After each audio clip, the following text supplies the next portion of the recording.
Throughout my recent DBD experience, I've run into a few killers that I can't help just groan or mumble to my teammates about how I'm not excited to face them. And that got me thinking about what exactly makes certain killers in Dead by Daylight feel less enjoyable to play against.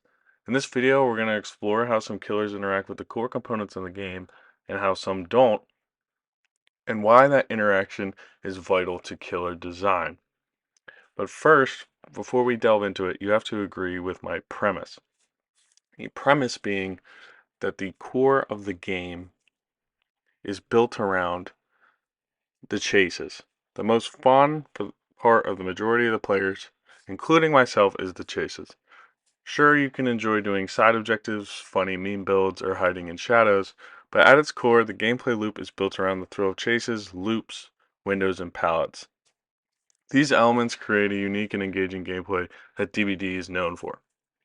Specifically, windows and pallets are the chase devices in which players interact and have to make decisions around.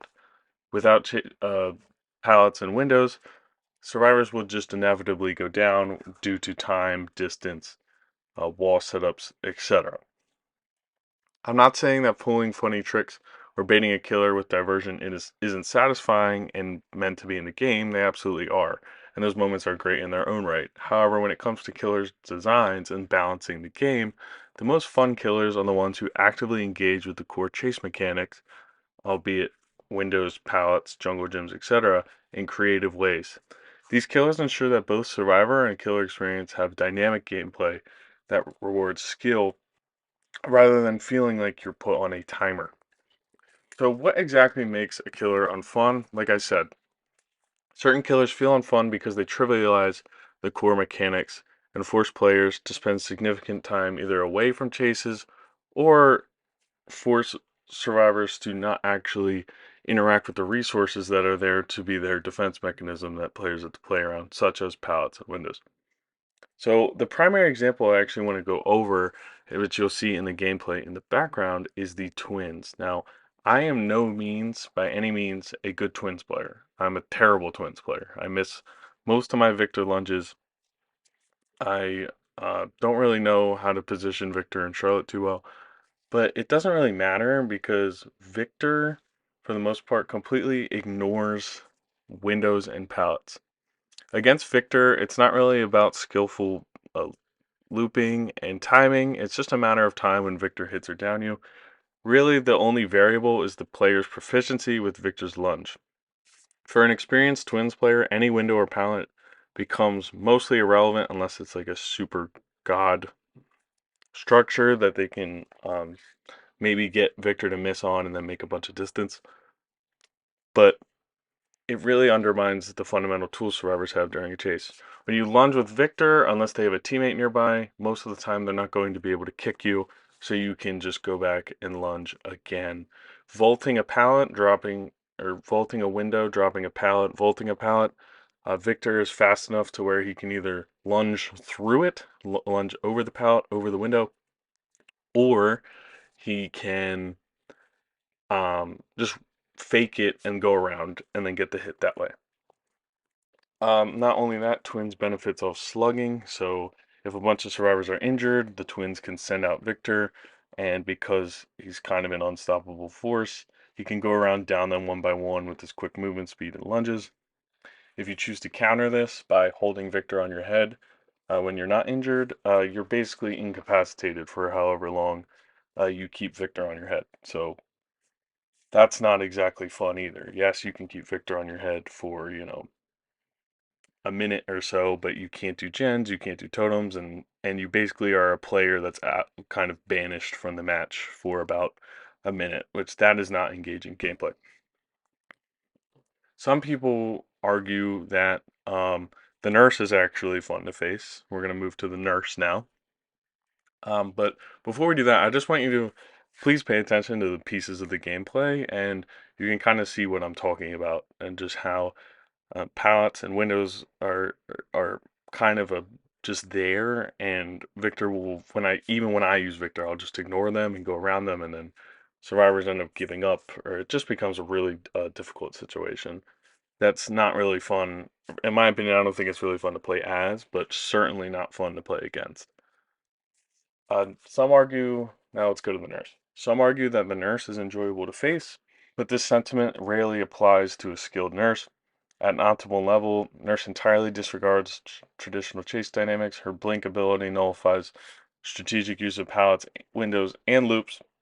The only thing that's really relevant against a nurse is distance and line of sight. Loops, pallets, and windows don't actually gain you an advantage when you use them.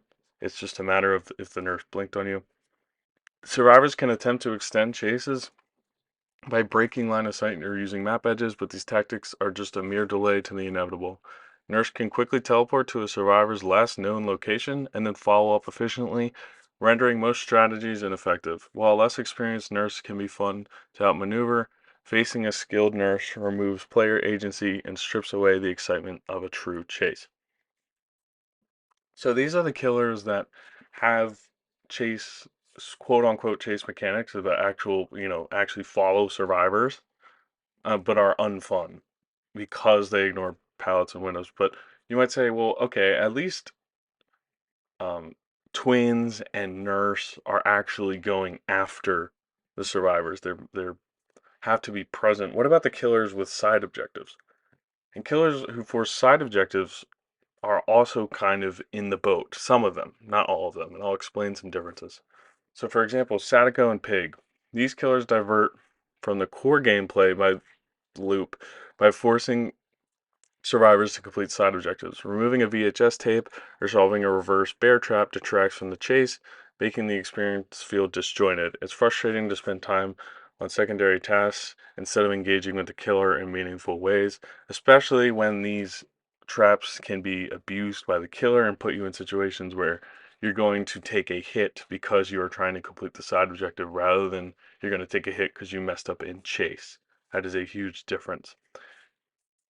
Also, these side objectives will kill you. So if you want to say, you know what, I'm going to ignore them, Sadakos and pigs are truly lethal. So you have to engage with them, and it just adds a longer timer to the match rather than engaging chase mechanics.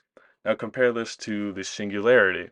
You might say, okay, well, singularity also has side objectives that you kind of need, or else he's going to get you, which is true, but these interact in chase. Sadakos and pigs are just a timer that makes you easier to kill. They don't hinder your ability in chase, they don't change the way you chase, but singularities put pods on you and actually changes the chase mechanics itself. The bipods add a new dimension to the gameplay, which requires survivors to adjust their positioning and strategies within the chase. For example, if there's a camera and you're biopoded, you have to adjust so that camera doesn't have line of sight as you, as well as the singularity. That's actually interesting, as well as choosing when to charge an EMP and take the bipod off of you. These secondary objectives in Singularity's case alter and invigorate the chase rather than put a side objective that devalues it and takes you away from it. Which is why, despite Singularity being strong and somewhat oppressive, and although you could argue, yes, a very good Singularity can also kind of put you on a timer, it feels much more balanced and engaging. Now let's move to killers who stall or incapacitate. This isn't necessarily, it's kind of a secondary objective, but it's more baked into DBD rather than being added with the killer. So, for example, Legion's mechanic of putting survivors in the mending state frequently interrupts the flow of chases. The need to mend after a frenzy breaks immersion and creates repetitive, disengaging gameplay. Instead of continuing the chase, the survivors are left in a passive state where the killer runs away from them and they have to stand doing nothing. The twins, again, because they slug so much, it feels like you're not actually running chases. You're trying to combat being injured, and then you're slugged on the ground, so you're not really, your character's not interacting with the environment in any way. You're on the ground. Now, I wanted to also touch on trap-based killers because there's probably a pile of people out there who think trap killers are very unfun and they would fall in this category, but I think they kind of fall in two extremes. Um, whereas, like, for example, Pig is not the strongest killer. A pig match, for me, even if I win, is still unfun because I had to spend time getting head traps off.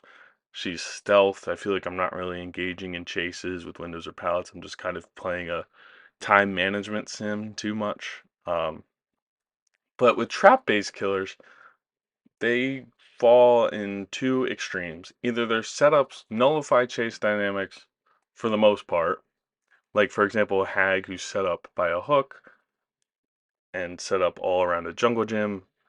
Basically, no matter what option you choose, if you go to the window, you vault it, there's a trap. If you don't, you're on the other side.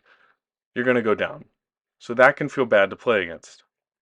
But sometimes trap killers can be fun, or you could argue boring, because their trap setup is nullified due to a survivor interference or just inefficiency. So I feel like that is why trap-based killers are so controversial and not agreed upon if they're because some people love playing against Trapper, some people love playing Hag, some people love playing against Hag, other people don't. Actually, for the most part, people don't like playing against Hag. Some people love playing against Trapper, some people hate it. And it's because sometimes the traps do nothing, and other times they completely shut down loops and make it so you're not really playing the game. Um, like if Trapper gets somebody in basement, well, okay, that person just dies. I can't loop them to get out of it unless they misplay. So now let's move to other examples of killers who enhance the chase. We already talked about Singularity, but another example with a small side objective is Nemesis and Wesker. Both Nemesis and Wesker respect the boundaries of the chase while adding unique twists. Nemesis in Tier 3, while extremely powerful, still has to vault a window, acknowledge a window, and break a pallet, whether that's with his tentacle or he's got to vault it, by pressing the trigger. He still has to play around that. He can't get around it. He's very strong at the end of the game, but he doesn't just completely nullify them. For example, a pallet will still buy you a little bit of time and can buy you more time if you greed at the right opportunities. It's just it becomes more in his favor later in the game. They both also have side objectives where you can cleanse, but those cleansing adds to their power, and not cleansing is can be a punishment, right? In Wesker's case, he can instantly pick you up, you're hindered, you're insta-downable, but it's easy to cleanse. It doesn't take a lot of time to open a chest, it doesn't take a lot of time to cleanse. That's the same thing with Nemesis. So it adds to the chase, it adds to a choice you can make in regards to the chase. Do I cleanse or do I leave it and stay hindered so I can finish this gen? That's interesting. That's not it doesn't hurt the chase. It doesn't take you away from it. It's just an extra choice that you can make. Also, Wesker's ability to vault over obstacles alters a chase without invalidating it, as his power goes away after he vaults. You have to hold angles carefully, etc. Lastly, I want to talk about the Knight, because the Knight kind of falls, and he's kind of a trap killer. He's kind of a chase killer. Like, what is he? I just want to explain why the Knight isn't fun. Playing against the Knight feels like you're put in a tedious mini game that's completely separated from by Daylight's core. You're either running in circles to avoid a bot. That's not really gameplay. You might as well have a twin on your, or excuse me, a Victor on your back. You take a hit if you're in a dead zone and they find you. There's nothing you can really do about that.